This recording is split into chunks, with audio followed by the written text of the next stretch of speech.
नमस्कार दोस्तों, जे क्लासेस मेरठ परिवार में मैं डॉक्टर अंकित भारद्वाज आपका स्वागत करता हूं। कैसे हैं आप सभी? उम्मीद करता हूं सभी बहुत अच्छे होंगे और आपकी पढ़ाई भी बहुत अच्छी चल रही होगी। और बच्चों, आज की क्लास को स्टार्ट करने से पहले मैं आपको बता दूं कि प्रीवियस क्लास में हमने क्या क्या पढ़ा था, ताकि आज की क्लास आपके लिए बहुत ज्यादा इंटरेस्टिंग हो जाए। बच्चों, हम पिछली क्लास में पढ़ के आए थे आप भाव का सिद्धांत, और आप भाव के सिद्धांत की अगर मैं बात करूं आपसे, तो वहां पर आपने इलेक्ट्रॉन के रिगार्डिंग यहां पर बात करी थी कि किसी एटम के अंदर जो इलेक्ट्रॉन भरने का जो सीरियल है, जो उसकी एनर्जी के पॉइंट ऑफ व्यू से आप इलेक्ट्रॉन को फिल करते हैं, वो आपने वहां पर सीखा था। और आज की क्लास में मैं आपके साथ जुड़ने जा रहा हूं एक बहुत शानदार इंटरेस्टिंग टॉपिक के साथ। टॉपिक का नाम है पाउली एक्सक्लूजन प्रिंसिपल, और इसके साथ साथ मैं आज आपको पढ़ाऊंगा हुंड का नियम या हुंड्स लॉ, और इसके अलावा हम वैलेंसी पर और वेरिएबल नंबर्स पर भी बात करेंगे, क्योंकि अगले लेक्चर्स में हमें केमिकल बॉन्डिंग के कुछ अच्छे कॉन्सेप्ट सीखने हैं। तो ज्यादा से ज्यादा वीडियो को शेयर कर दीजिए ताकि सभी बच्चों को इसकी इंफॉर्मेशन मिल जाए और सभी बच्चे हमारे साथ ज्यादा से ज्यादा जुड़ सके। देखिए बच्चों, आज इस महामारी की वजह से आज बहुत ज्यादा सर्कमस्टांसेस बहुत ज्यादा खराब हैं। उसकी वजह से बहुत सारे लोग ऐसे हैं जिनकी जॉब्स चली गई हैं, जिनके बिजनेस रुक गए हैं। तो हमारा यहां पर आपको क्लास देने का मेन जो मोटो है वो ये कि जो लोग ऐसे हैं जो पैसे की वजह से या किसी संसाधन की वजह से पढ़ाई नहीं कर पा रहे हैं, उनको जे क्लासेस मेरठ परिवार चाहता है कि उन तक ये वीडियो जरूर पहुंचे ताकि उनका फायदा हो सके। तो जो भी बच्चे यहां पर हमारी वीडियो को देख रहे हैं, उनका ये दायित्व बनता है कि एटलीस्ट कम से कम 10 बच्चों को ये वीडियो जरूर भेजे जिसको इसकी नीड है। ठीक है, चलिए स्टार्ट करते हैं आज के टॉपिक को। अगर मैं पर्टिकुलरली बात करूं बच्चों, तो देखिए फर्स्ट अगर मैं यहां पर्टिकुलरली कहूं तो यहां पर आज हम पहला कॉन्सेप्ट पढ़ने जा रहे हैं, that is Pauli exclusion law. ठीक है, पाउली का एक्सक्लूजन लॉ। आप इससे पहले क्वांटम नंबर्स का लेक्चर पढ़ के आए हैं, तो जो बच्चे क्वांटम नंबर्स नहीं पढ़े हुए हैं वो जाकर जरूर पीछे का लेक्चर जरूर देखें, क्योंकि क्वांटम नंबर्स में आपने 4 तरीके के क्वांटम नंबर्स पढ़े थे, उन्हीं को एक्सप्लेन किया है पाउली ने। देखिए 4 तरीके का क्वांटम नंबर्स था: principal quantum number, azimuthal quantum number, magnetic quantum numbers और स्पिन क्वांटम नंबर। तो पाउली क्या कहते हैं? पाउली कहते हैं कि किसी भी एटम के अंदर चारों क्वांटम नंबर्स के मान समान नहीं हो सकते। मतलब अगर मैं किसी भी पर्टिकुलर एटम की बात करूं तो उस एटम के अंदर जो 4 टाइप्स ऑफ डिफरेंट जो आपके क्वांटम नंबर्स हैं वो वैरी करेगा, हमेशा सेम नहीं होगा। मतलब अगर बाई चांस ऐसी कोई सर्कमस्टांसेस आ भी गई कि आपके पास मतलब प्रिंसिपल, एजीमुथल और मैग्नेटिक क्वांटम नंबर्स के नंबर सेम हुए, तो भी स्पिन क्वांटम नंबर्स का मान हमेशा अलग होगा, ऐसा पाउली ने बताया। देखिए क्या कहता है पाउली। पाउली का बहुत छोटा सा लॉ, एक ही लाइन में खत्म हो गया, 2 नंबर में आता है, बहुत आसानी से आप कवर कर लेंगे। देखिए मैं यहां पे क्या कहता है पाउली कि 2 electrons in an atom can have the same set of 4 quantum numbers. मतलब 2 इलेक्ट्रॉन के क्वांटम नंबर सेम नहीं हो सकते। अगर मैं इसे दूसरी लैंग्वेज में लिखना चाहूं तो मैं ऐसे लिख सकता हूं कि इफ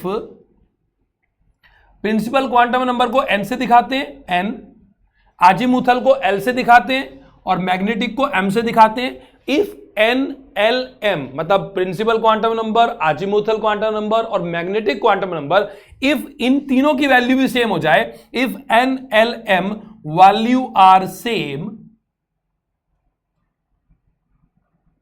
देन तब भी spin quantum number that is s will be different.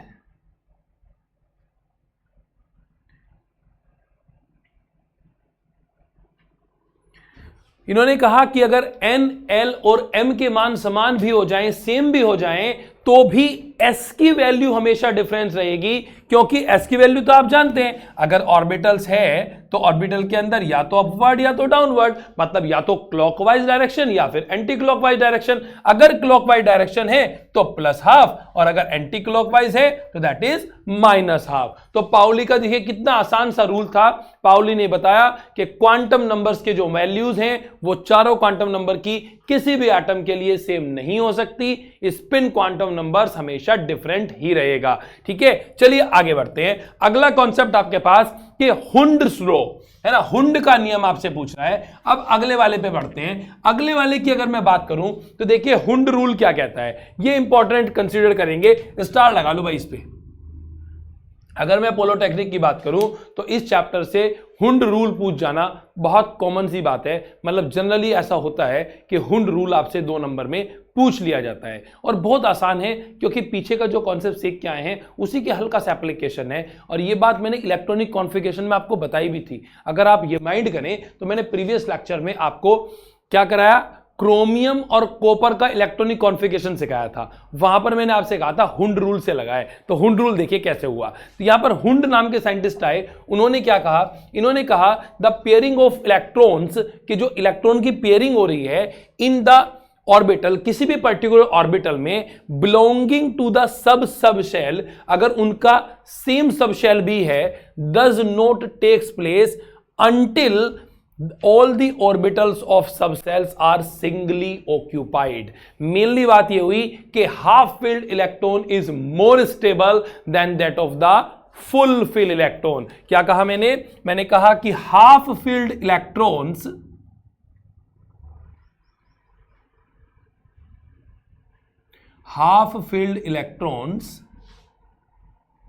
are more stable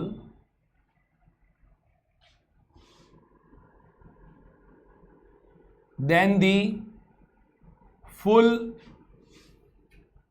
filled electrons। तो हुंड कहते हैं कि हाफ फिल्ड इलेक्ट्रॉन जो हैं वो ज्यादा स्टेबल होते हैं than compare to full filled electron. अब देखिए कैसे, मैं आपसे कहता हूं कि कार्बन का इलेक्ट्रॉनिक कॉन्फ़िगरेशन करना है, कार्बन को आपको फिल करना है। कार्बन का सिंबल C, एटॉमिक नंबर 6। आपने कार्बन का इलेक्ट्रॉनिक कॉन्फ़िगरेशन किया तो देखिए कैसे आप इलेक्ट्रॉनिक कॉन्फ़िगरेशन करेंगे कार्बन का। अगर मैं पर्टिकुलरली बात करूं तो 1s2 2s2 और जी आपका 2p2 ये हुआ। अब मैं इसको भर के दिखा रहा हूं आपको ऑर्बिटल्स में, है ना। तो 1s के लिए आपके पास एक ऑर्बिटल s में एक ही होता है, दैट इज 2। अगेन यहां पर बात करें 2,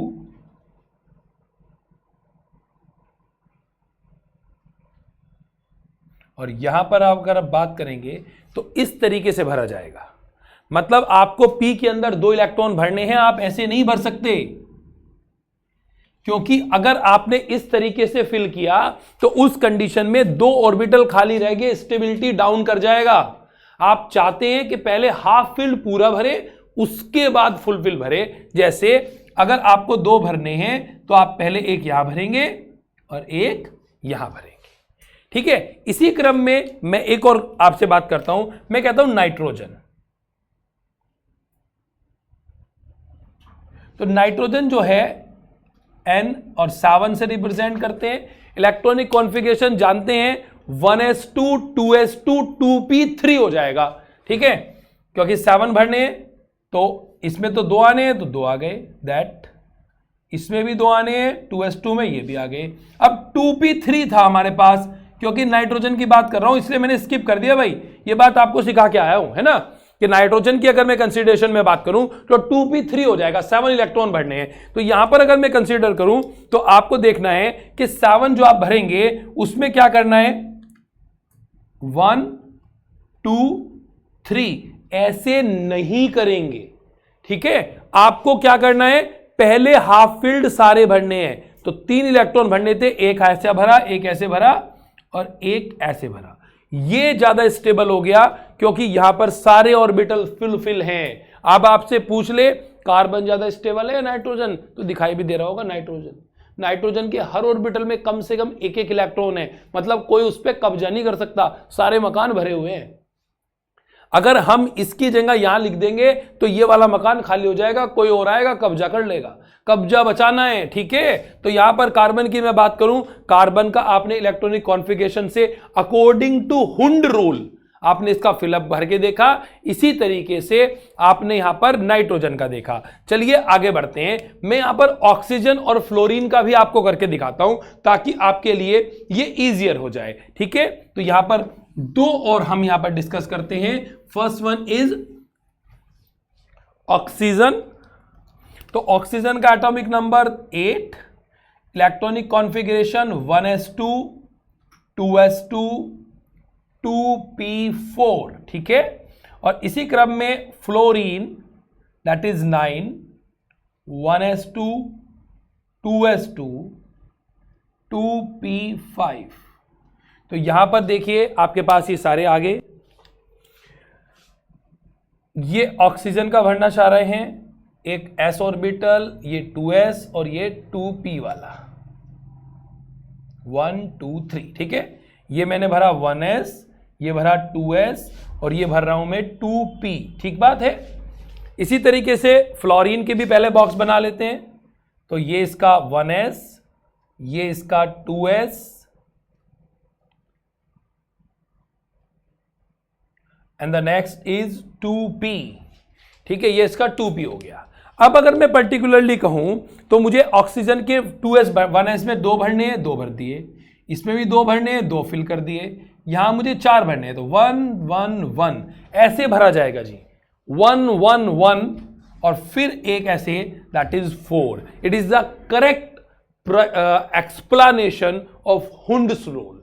यहां पर फ्लोरीन को भरना है, अगेन 1 2 1 2 1 1 1 सेकंड, मतलब यहां पर 5th आपको इलेक्ट्रॉन भरने थे आउटर मोस्ट में, तो आपने 1 2 3 4 5 इस तरीके से फिलअप करेंगे। ये एक करेक्ट सीक्वेंस माना जाता है अकॉर्डिंग टू हुंड्स रूल। तो हुंड रूल क्या कहता है कि half filled electron is more stable than that of the full filled electron. और अगर मैं डेफिनेशन की बात करूं तो the pairing of electron in the orbitals belonging to the same subshell does not takes place until the orbital of the subshell are singly occupied, कि जब तक हाफ फील्ड इलेक्ट्रॉन ना भर जाएं तब तक फुल फील्ड इलेक्ट्रॉन नहीं भरने हैं। ये आपको ध्यान देना है भाई, है ना। जब तक हाफ फील्ड इलेक्ट्रॉन ना भर जाएं तब तक फुल फील्ड इलेक्ट्रॉन नहीं भरने हैं, ये मैं आपसे बता रहा था। तो यहां पर हुंड रूल मेरे हिसाब से मोस्ट प्रोबेबली आपको समझ आ गया होगा। तो बच्चों यहां पर 2 क्वेश्चंस मैं आपके साथ डिस्कस करूंगा। ये मैंने प्रीवियस लेक्चर में भी पढ़ाया था आपको कि क्रोमियम और कॉपर ये दोनों एक्सेप्शन है इलेक्ट्रॉनिक कॉन्फ़िगरेशन का, ठीक है। ये हुंड रूल के अकॉर्डिंग भरे जाते हैं। दोनों पे बात करते हैं, सबसे पहले कॉपर की बात करते हैं, ठीक है। तो यहां पर अगर मैं पर्टिकुलरली आपके लिए थोड़ा सा स्पेस बना लूं तो हम आसानी से इस बात को सीख पाएंगे। तो पर्टिकुलरली हुंड रूल को फॉलो करके हमने यहां पर इलेक्ट्रॉनिक कॉन्फ़िगरेशन किसी भी एटम का आप फिल कर सकते हैं। तो पोलोटेक्निक के सभी छात्र यहां पर तैयार हो जाएं कि 1 नंबर का क्वेश्चन तो आपका बिल्कुल आसान यही आ जाता है कि इलेक्ट्रॉनिक कॉन्फ़िगरेशन भर के दिखाओ, XYZ कोई भी एलिमेंट दे दे आप भर देंगे, मैंने सिखाया हुआ है। तो मैं यहां पर कॉपर के साथ आपके साथ डील करूंगा। यहां पर मैंने कहा कॉपर, चलिए पहले कॉपर ही भर लेते हैं। कॉपर का एटॉमिक नंबर 29 होता है, मैंने याद किया हुआ है आपको। 29 आपको फिल करना है, तो 1s2 2s2 2p6 3s2 3p6 4s2 और 3d9, ऐसे हम जनरली करते थे। लेकिन अगर मैं इस तरीके से फिल करता हूं तो भाई देखो ये तो ऑर्बिटल भर ही जाएंगे, इसका तो कोई इश्यू नहीं है। इन लास्ट 2 की बात कर लेते हैं, मतलब एक साइड में यहां पर 4s बनाता हूं, ये 4s बना दिया जी, और इधर बना दिया मैंने आपके लिए 3d। ये 1, ये 2, ये 3, ये 4 और ये आपका 5, ठीक है। तो यहां मैंने आपका बना दिया 4s और यहां बना दिया मैंने 3d। अगर मैं इसे इस तरीके से भरता हूं जैसे इलेक्ट्रॉनिक कॉन्फ़िगरेशन जनरली आप और एलिमेंट का भरते हैं तो क्या होगा आप देखिए। यहां पर 4s है, 2 इलेक्ट्रॉन है, एक इलेक्ट्रॉन यहां आ गया, एक इलेक्ट्रॉन यहां आ गया, दैट इज क्लियर। और 3d की बात करें तो 9 है, 1 2 3 4 5 अकॉर्डिंग टू हुंड रूल भर रहे हैं, 6 7 8 और 9। इस तरीके से आपका ये ऑर्बिटल्स फिल हो गया। अब इस कंडीशन में यहां पर क्या हो रहा है भाई, यहां पर एक इलेक्ट्रॉन कम है, तो यहां पर ये एक एक्सेप्शन है, अपवाद है कि ये जो 4s वाला है ना, ये 4s वाला s2 की जगह पर s1 हो जाता है, और ये जो 3D वाला है पहले ये भर जाता है और ये हो गया जी 3D10। तो कॉपर का आपको अपवाद याद रखना है, एक्सेप्शन याद रखना है। तो यहां पर क्या होगा, ये इस तरीके से हो जाएगा और इसका एक आप कम कर दें। ठीक है, ये कॉपर के लिए। इसी तरीके से अगर मैं क्रोमियम की बात करूं, दैट इज Cr24,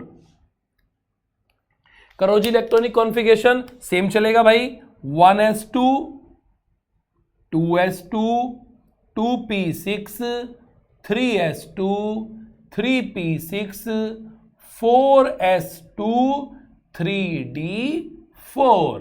अब यहां पर भी यही होगा, ये जो 4s है ये अपना एक इलेक्ट्रॉन कम करेगा और 3d के कर देगा 5, क्योंकि अब अगर ऐसे भरते हैं तो उस केस में 4s तो ये हो गया आपका 1 और 3d के सारे ऑर्बिटल फिल हो गए। 5 होते हैं 3d में, 1 2 3 4 और 5। अब देखिए ये स्टेबिलिटी के पॉइंट ऑफ व्यू से ज्यादा सुपीरियर हो जाता है, दैट्स वाई हम क्रोमियम का इलेक्ट्रॉनिक कॉन्फ़िगरेशन इस तरीके से करेंगे। ये बात आपको हुंड रूल्स ने बताई है। तो यहां पर बच्चों हुंड रूल आपको मेरे हिसाब से समझ आया होगा। तो यहां पर ये दोनों जो टॉपिक्स मैंने यहां पर जो न्यूमेरिकल मान लीजिए, आप क्वेश्चंस मान लीजिए, अपवाद मान लीजिए, एक्सेप्शन कह दीजिए, जो मैंने ये दो लिख के दिखाए हैं, ये दो आप जरूर राइट डाउन करें अपने नोटबुक में, क्योंकि यहां से क्वेश्चन बनने के चांसेस ज्यादा होते हैं। ठीक है, तो यहां पर आपने ये इलेक्ट्रॉनिक कॉन्फ़िगरेशन कॉपर का और क्रोमियम का कर लिया। अगर कहीं भी कोई दिक्कत आती है तो आप प्लीज मेरे को जरूर बताएं, ताकि मैं उसका सॉल्यूशन आपके लिए कर सकूं। चलिए आगे बढ़ते हैं। एक और मैं यहां पर आपको टॉपिक सिखाने जा रहा हूं आज की क्लास में। टॉपिक का नाम है नोबल गैस। नोबल गैस है ना, नोबल गैस किसे कहते हैं? देखिए मैंने आपको प्रीवियस लेक्चर में, लेक्चर नंबर 1, जो मैं केमिस्ट्री के बेसिक्स आपको सिखा रहा था, वहां मैंने आपसे बताया था कि जी मैजिक नंबर होते हैं हमारे केमिस्ट्री में कुछ। क्या है मैजिक नंबर? कि सभी इलेक्ट्रॉन चाहते हैं, मतलब सभी एलिमेंट ये चाहते हैं कि वो अपना ऑक्टेट कंप्लीट कर लें, वो अपने आउटर मोस्ट में 8 इलेक्ट्रॉन ले आए। तो यहां पर हमने कुछ मैजिक नंबर आपको रिमाइंड कराए थे। अगर आपको याद आ रहा हो तो देखो मैंने ये लिखे थे मैजिक नंबर, दैट इज 2 8 18 और 32। These are the magic number. तो नोबल गैस उन्हें कहते हैं जिनका ऑक्टेट कंप्लीट होता है। तो यहां मैं अगर आपसे बात करूं कि नोबल गैस कौन है भाई, ऐसे एलिमेंट जिनका ऑक्टेट कंप्लीट होता है उसको आप नोबल गैस कहते हैं। अब ऑक्टेट कंप्लीट का क्या मतलब है? उसके आउटर मोस्ट में इनमें से कोई एक आना चाहिए। ठीक है, उसको आप यहां पर नोबल गैस कहते हैं। इसका दूसरा नाम जीरो ग्रुप भी है भाई। नोबल गैस कह दो, जीरो ग्रुप एलिमेंट कह दो, 18th फैमिली कह दो। आप पेरियोडिक टेबल पढ़ेंगे तो वहां पर मैं कराऊंगा अभी जीरो ग्रुप, है ना। और 18th फैमिली भी कह सकते हैं आप इसकी, 17th फैमिली के बाद आती है। और यहां पर इसमें कौन कौन है? इसमें आपका आता है हीलियम, हीलियम का एटॉमिक नंबर 2, हीलियम के बाद नियॉन, नियॉन का एटॉमिक नंबर 10। देखो करके भी देखते हैं, अगर इसको इलेक्ट्रॉनिक कॉन्फ़िगरेशन करेंगे क्या आएगा? 2, दैट इज मैजिक नंबर। अगर मैं नियॉन का करूं तो 2 और 8, तो देखो that is magic number last में, है ना। फिर इसके बाद argon Ar, that is 18th, तो 2 8 8। तो यहां पर आप देख रहे हैं कि आर्गन का भी कितना आ गया भाई? 18 आ गया। ठीक है, फिर इसके बाद क्रिप्टन आता है, दैट इज 36, तो 2 8 18 8। तो यहां पर आप देखें 2 और 8 10, 10 और 18 आपके हो गए, सॉरी ये थोड़ा ज्यादा हो गया भाई, है ना। 2 और 8 10, 10 और 18 हो गया आपके 28, 28 और 8 36, ठीक है, हाँ 36 ही हो गए। तो यहां पर आपने इसका पूरा का पूरा सीरियल कर लिया। और भी हैं, ऐसा नहीं है कि सिर्फ यही है, मतलब हीलियम है, नियोन है, आर्गन है, क्रिप्टन है, इसके साथ साथ अगर मैं बात करूं तो जीनोन है, रेनोन है, XE और RN भी है ना, XE है और RN, रेडोन है, ठीक है, XE का 54 होता है, ठीक है, और अगर मैं रेनोन की बात करूं या रेडोन की बात करूं तो यहां पर 86 होता है बच्चों, है ना। तो ये भी आप इसी तरीके से इसी सीरियल से फिलअप कर लेंगे। इनके भी आउटर मोस्ट में लास्ट में 8 इलेक्ट्रॉन आएंगे, ऐसा आपको भर के चलना है। तो इसे जीरो ग्रुप या नोबल गैस कहते हैं। कोई भी एलिमेंट, कोई भी कंपाउंड, कोई भी मेटल, कोई भी नॉन मेटल ये चाहती है कि वो अपना इलेक्ट्रॉनिक कॉन्फ़िगरेशन नोबल गैस जैसा कर ले, क्योंकि ये स्टेबल है, इनको किसी की जरूरत नहीं है, इसीलिए कि ये किसी से रिएक्शन नहीं करते, इसीलिए इनका दूसरा नाम इनर्ट गैस भी होता है, ठीक है। ये क्या करते हैं भाई, ये कोई किसी से रिएक्शन नहीं करते, इसलिए इनका नाम इनर्ट गैस भी है। Sorry for that, inert gas, अक्रिय गैस, ये किसी के साथ रिएक्शन नहीं करते। यहां पर यह बात आपको नोबल गैस के रेस्पेक्ट में याद रखनी है। आगे बढ़ते हैं एक और बहुत आसान से छोटे से टॉपिक के साथ, ताकि आपको केमिस्ट्री के और कॉन्सेप्ट सिखा सकूं। आगे बढ़ना है वैलेंसी के साथ। वैलेंसी किसे कहते हैं, ठीक है, यहां पर एक हेडिंग लिखनी है, 1 नंबर में आपसे पूछ सकता है मोस्ट प्रोबेबली, और अगर यहां पर क्वेश्चन भी नहीं पूछेगा थ्योरेटिकली तो वैलेंसी निकालना आपको इसलिए मस्ट हो जाता है कि आगे जाकर आपको वैलेंस इलेक्ट्रॉन निकालने सीखने हैं, और वैलेंस इलेक्ट्रॉन निकालकर ही आप हाइब्रिडाइजेशन, जिसे संकरण कहते हैं, वो सीखेंगे। वो आपको मैं आगे वाली लेक्चर्स में सिखाऊंगा। और अगर आपको वैलेंसी निकालनी नहीं आएगी तो आप हाइब्रिडाइजेशन के लेक्चर्स को नहीं समझ पाएंगे, और अगर हाइब्रिडाइजेशन का लेक्चर नहीं समझा तो फिर आप अपने 5 नंबर खो दोगे। और 5 नंबर तो बड़े इंपॉर्टेंट है भाई। यहां लड़ाई 50 आउट ऑफ 50 की है, यहां लड़ाई 100 आउट ऑफ 100 की है कि जितने भी नंबर का आपका एग्जाम हो उतने ही नंबर आपके आने चाहिए, ताकि आपके एग्जाम के साथ साथ जो आप आगे के सपने हैं वो भी पूरे कर सकें। चलिए आगे बढ़ते हैं। अगर मैं यहां पर बात करूं बच्चों, तो हेडिंग लिखी मैंने आपके लिए valency.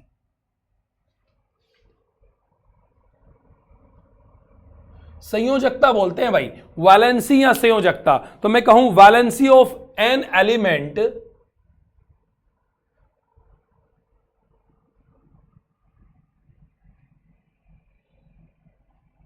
Valency of an element is the combining capacity, is the combining capacity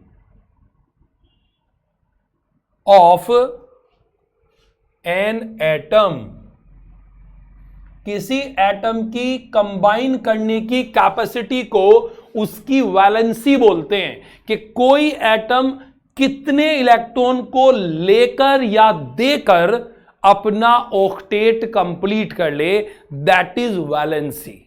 दोबारा समझिए, मैंने कहा कि किसी एलिमेंट की ऐसी कंबाइनिंग कैपेसिटी जिससे वो किसी ऑक्टेट को कंप्लीट कर ले, दैट इज कॉल्ड वैलेंसी। उसको संयोजकता या वैलेंसी कहते हैं। फॉर एग्जाम्पल, अब मैं आपसे कहता हूं सोडियम।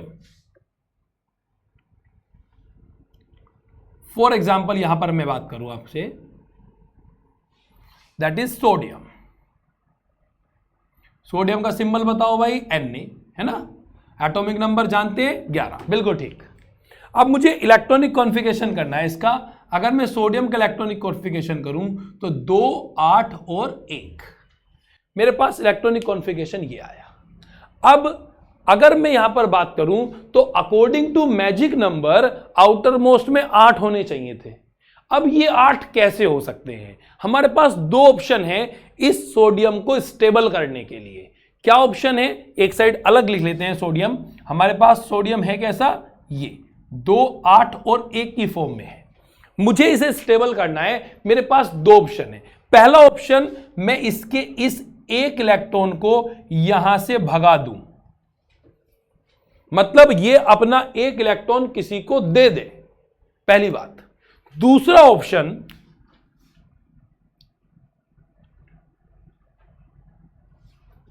इसे बाहर से कोई 7 इलेक्ट्रॉन दे दे। जी पहला ऑप्शन, ये अपना 1 इलेक्ट्रॉन यहां से भगा दे, तो इसके आउटर मोस्ट में कितने हो जाएंगे, 2 और 8। दूसरा ऑप्शन, ये बाहर से 7 ले ले, उधार ले ले किसी से, तो 7 और आ गए, तो 2 8 8, दैट इज मैजिक नंबर, तो इसका ऑक्टेट हो जाएगा कंप्लीट। क्या करना आसान है, आप खुद सोच सकते हैं क्या करना आसान है। इस केस में अगर आप देखें तो यहां पर आपको दिखाई दे रहा है 1 इलेक्ट्रॉन को भगाना है, तो यह आसान है, या 7 खींच के लेके आना आसान है। जल्दी से नहीं आता कोई खींच के, आपको 1 भगाना है। आप ऐसे समझिए आपकी तिजोरी थी, उसमें 1 लाख रुपए आ सकते थे, 1 रुपए की कमी पड़ गई है ना, तो आप 1 रुपया कहीं से भी खींच के ले आओगे, तिजोरी बंद कर दोगे। और अगर 1 रुपया फालतू है तो फिर तिजोरी बंद नहीं हो रही, तो 1 रुपया जल्दी से फेंक दोगे।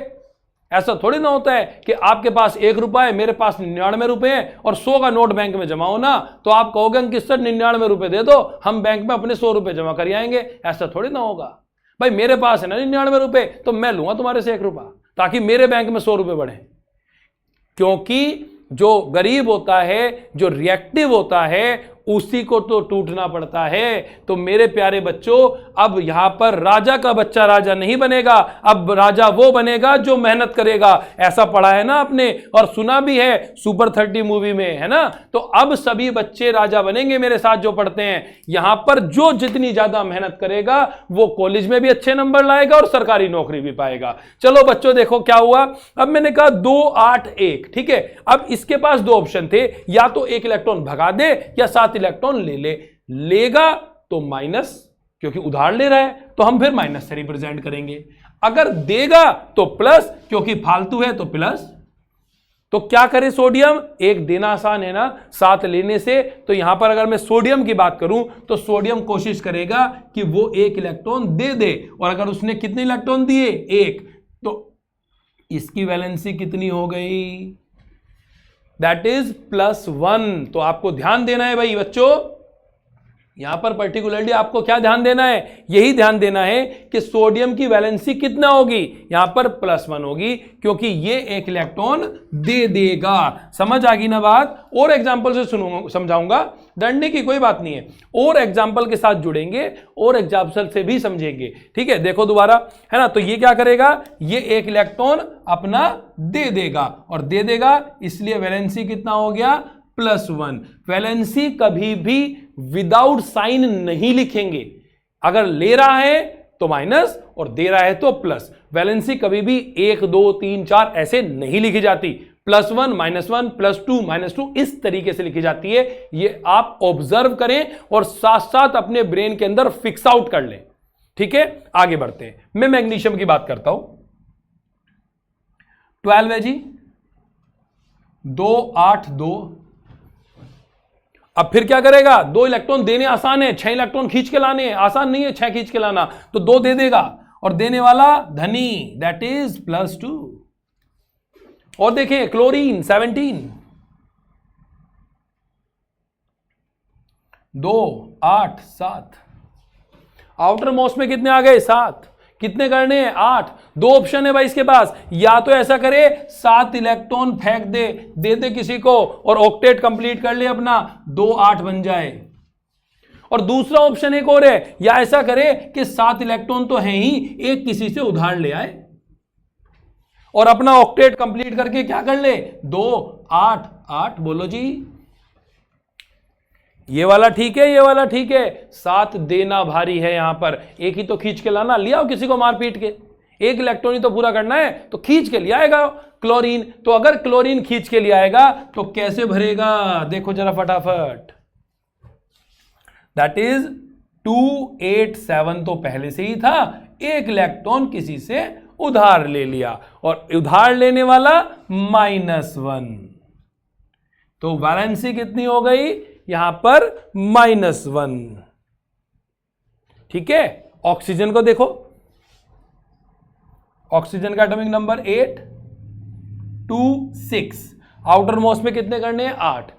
6 तो उसके पास पहले से ही है, 2 उधार लिया आएगा किसी से, तो कितनी हो गई वैलेंसी, -2, दैट इज यहां पर वैलेंसी आपने निकाल ली, तो जितने भी मेटल या नॉन मेटल चाहें आप, उनमें से किसी की भी वैलेंसी निकालना कितना आसान मेथड है, ये मैंने आज आपको सिखाया कि प्लस में रखें, माइनस में रखें, कैसे करें मैनेज, ये मैंने आपको वैलेंसी के माध्यम से सारी बातें बता दी हैं। तो यहां तक अगर आपको समझ आया तो हम आगे की कुछ और बात भी सीख सकते हैं, और आपसे यह भी पूछ लेता है कि वैलेंस इलेक्ट्रॉन किसे कहते हैं। ठीक है, एक और हेडिंग है वैलेंस इलेक्ट्रॉन। अब यहां कुछ नहीं घटाना, कुछ नहीं बढ़ाना, कुछ नहीं करना। वैलेंस इलेक्ट्रॉन वो जो वैलेंसी के लिए जरूरी है, जो खींच के लाएंगे, उन्हें वैलेंस इलेक्ट्रॉन कहते हैं। जैसे मैं आपसे कहूं फास्फोरस, फास्फोरस का मतलब 15, तो 2 8 5। आपसे पहला क्वेश्चन ये कि वैलेंसी क्या होगी इसकी, तो वैलेंसी 5 है, 3 खींच के लिए आएगा, तो दैट इज -3। तो वैलेंसी कितनी हो गई भाई? -3। यहां कोई दिक्कत परेशानी समस्या नहीं ना? आगे बढ़ो। अब मैं आपसे कहूं वैलेंस इलेक्ट्रॉन कितने हैं, तो जो बाहर वाले इलेक्ट्रॉन हैं उन्हें वैलेंस इलेक्ट्रॉन कहते हैं। तो यहां पर वैलेंस इलेक्ट्रॉन कितने होंगे? ये हाइब्रिडाइजेशन पढ़ोगे, वैलेंस इलेक्ट्रॉन निकालने आने चाहिए, क्योंकि वहां सारा गेम ही वैलेंस इलेक्ट्रॉन का है। ठीक है, आगे के लेक्चर्स में सिखाऊंगा आपको। ठीक है, तो जितने भी आउटर मोस्ट के इलेक्ट्रॉन हैं उन्हें वैलेंस इलेक्ट्रॉन कहते हैं, और जितने इलेक्ट्रॉन वो खींचकर या दे देते हैं अपने, उन्हें उनकी वैलेंसी कंसीडर्ड किया जाता है। तो यहां आपने वैलेंस इलेक्ट्रॉन और वैलेंसी का कॉन्सेप्ट सीखा, मोस्ट प्रोबेबली आपको समझ आ गया होगा। एक और छोटा सा कॉन्सेप्ट सिखा देते हैं आज के लेक्चर में कि जी वेरिएबल वैलेंसी किसे कहते हैं। Variable valency,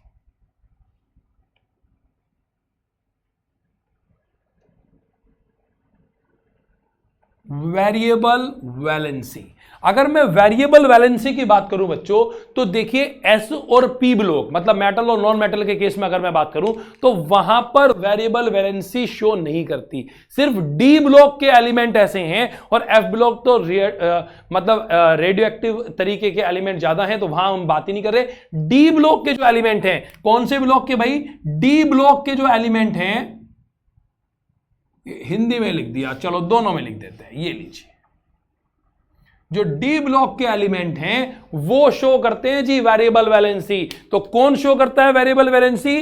D block element show